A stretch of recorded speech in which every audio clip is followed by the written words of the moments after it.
Thank you so much for being here today. I greatly appreciate it. My name is Ernesto Balderas, Interim Executive Director for Utah Cultural Alliance, and today we'll hear about the 2024 Cultural Industry Economic Impact Report. So today you'll hear from myself, you'll hear from Representative Jefferson Moss, Senator Kirk Collimore, and Vicki Bourns, Director of Utah Division of Arts and Museums. But as for our mission, UCA, we are the industry association representing arts, culture, and entertainment. Utah Cultural Alliance champions with our members an environment that transforms lives and communities through creative experiences. Today is Cultural Industry Advocacy Day. You can view a wide variety of examples of the impact of the arts inside of the Rotunda, and we hope that you will take some time to enjoy those. So today, we released the 2024 Cultural Industry Economic Impact Report. This report is authored by the Kempsey Gardner Policy Institute, housed at the David Eccles School of Business at the University of Utah. I would like to thank Zions Bank, Salt Lake County Arts and Culture, Arts Council Park City and Summit County, the Park City Chamber of Commerce, and the Bear River Association of Governments for contributing to the report and our local geography impact reports. Some key notes in this report, though, that I would like to just say right off the bat, is that in the report you find that the number of direct jobs supported by the cultural industry has grown over 4,000 jobs past pre-COVID levels, which is remarkable. We also see that from 2021 to 2022, Utah added approximately 2,000 jobs to the motion picture and sound recording industry, which was a 35.5% year-over increase, and which was the highest in the nation. This is largely attributed to the enactment of the Rural Film Economic Incentive Program and indicative of the growth we will continue to see if that program continues. I'd like to thank Senator Kirk Collimore as he is coming, and Representative Jefferson Moss, two of Utah's Cultural Caucus chairs, who will speak shortly on the findings contained in the report. I'd like to thank our other Cultural Caucus chairs who can't be here with us, Senator Escamilla and Representative Hollins. Though I am fairly new to working with each of our Cultural Caucus chairs, I have seen and know that they do amazing work throughout the state of Utah. And we thank the Utah Legislature for their investments in the Utah Division of Arts and Museums General Operating Support Grant Pool and for the investment that they have made in the arts and cultural industry since 2019 and well before then. For now, I'd like to turn the time over to Representative Jefferson Moss, who will speak to you on additional findings. Thank you.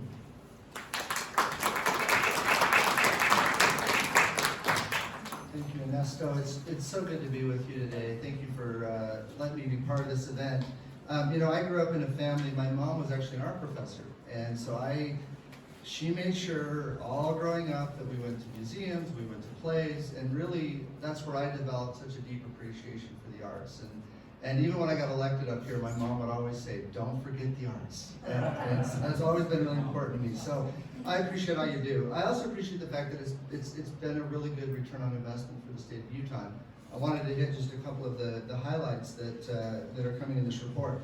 In 2022, the cultural industry spending generated roughly $477 million in direct tax revenue. That's amazing. And of that 477, $302 million were in state tax revenues, and $174 million was in local tax revenues. We also benefit from a diverse outdoor recreation, historical, and cultural opportunities in the state, which is really helping to support the state's $11 billion tourism industry. And over the last 5 years, roughly 13% of Utah's visitors come here primarily for cultural offerings, which really is amazing when you think about some of the great things we have to offer. The rest of the world also is appreciating that. It's estimated that cultural tourism in Utah generated roughly $780 million in direct spending in Utah's economy. So I just want to say again, thank you for all that you do to help make this state such a great place with all the wonderful arts you provide. And I'll turn it back over to Ernesto.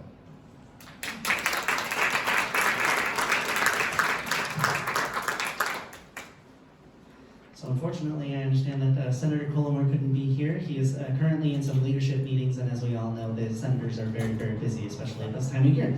So I'll just release some of the findings that he would have spoken on. In terms of industry output for the arts and cultural industry, the cultural industry generated about $14.9 billion in direct spending output. This is an increase of about $2 billion from 2021.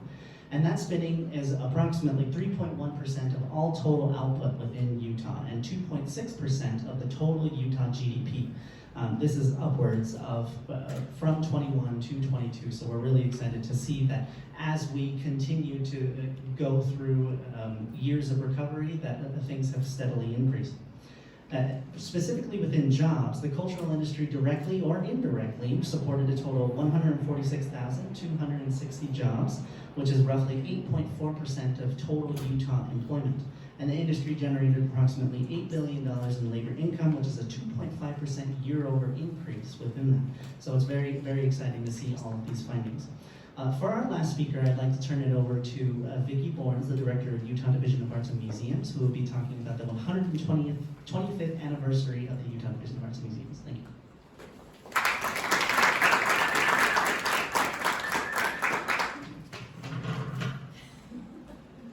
Thank you. I am so excited to be here and to read this proclamation from our governor.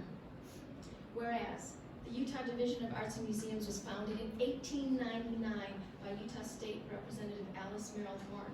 Whereas the Utah Division of Arts and Museums is the longest running state arts agency in the nation.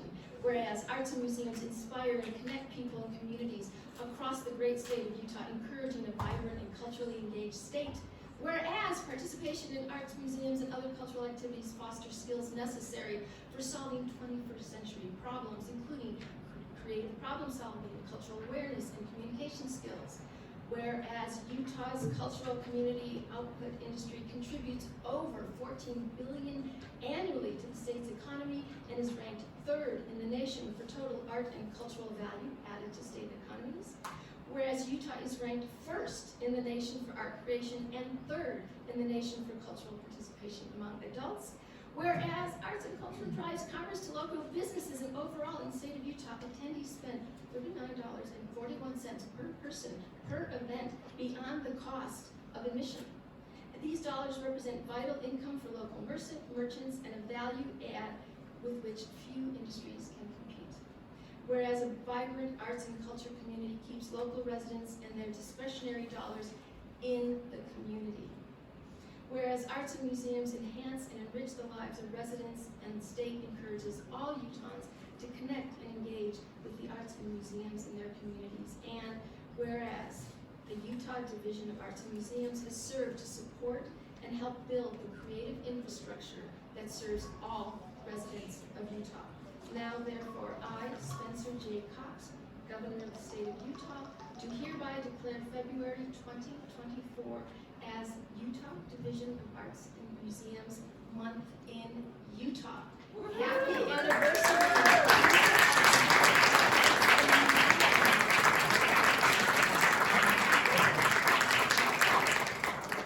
We are so proud, and thank you all for being here and supporting us.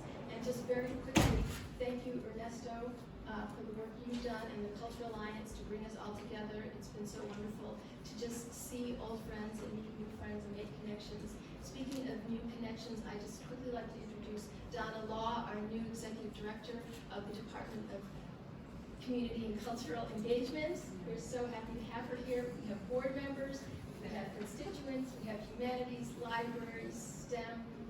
We are just so happy to be here. Make sure you pick up these reports. Ernesto has a bunch on the table. Go in the rotunda, talk to us. Our staff is here. We'd love to visit with you. And again, thank you, thank you.